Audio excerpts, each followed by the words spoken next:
So once again, why we should encourage the study of these subjects such as science, coding, and physics to shape, the future.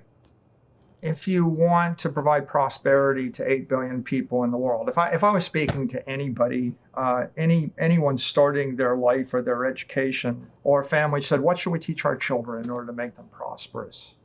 I would say, master the protocols of prosperity. So what are the protocols of prosperity?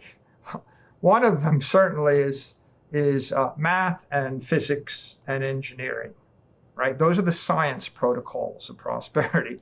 The second would be something like the English language, which is a communication protocol of prosperity. The third would be Bitcoin, an economic protocol of prosperity.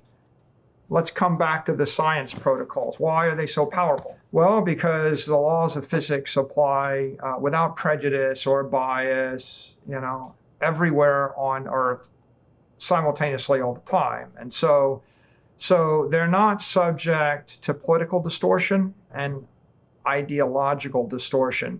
If you know how to start a fire, you know how to start a fire. If your goal is to avoid burning your house down, that's useful. And if your goal is to avoid freezing to death, it's equally useful. And it doesn't matter whether you're a communist, a socialist, a capitalist, a liberal, a conservative, right? Or what race or what religion you are. It's quickly tested, right? For example, in my field, aeronautical engineering, I remember having a picture of an airplane lodged in a tree. And there was a quote underneath, something to the effect of, the laws of our aeronautics are cruel and unforgiving, right? But you don't get to break them.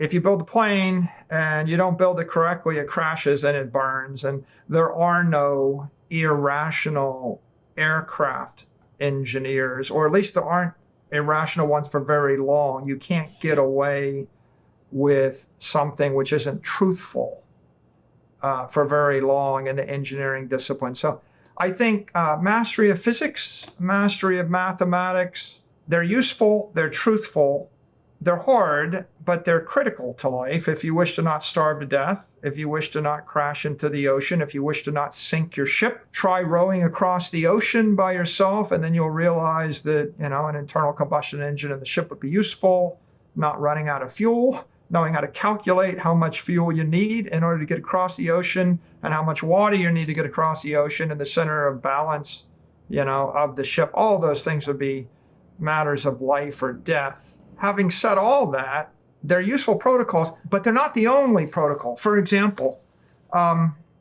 base 10 math, it illustrates a point, which is it's a scientific protocol which is useful, but there are others. There's base 2 math. There's Roman numerals.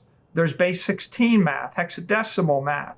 The Babylonians, divided the day into, these 12 hours of daylight, 12 hours of darkness, 360 degrees, and a compass. You have different systems of math.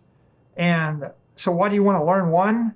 You want to learn one because all the machines built in the civilization operate on that one. Take a calculator and it's got 0 through 9 on the keypad. It's a base 10 calculator. If you master the protocol, you can use the calculator, you can use the computer, the programs work, the accounting ledgers work. You not only do you not sound like an idiot, which is, it's useful to get the cooperation of other people, but you can actually type a problem into your computer and get an answer that will save your life. So that's why I think we want to teach our children useful scientific protocol. We're gonna need it in order to move, in order to breathe, in order to make the electricity work.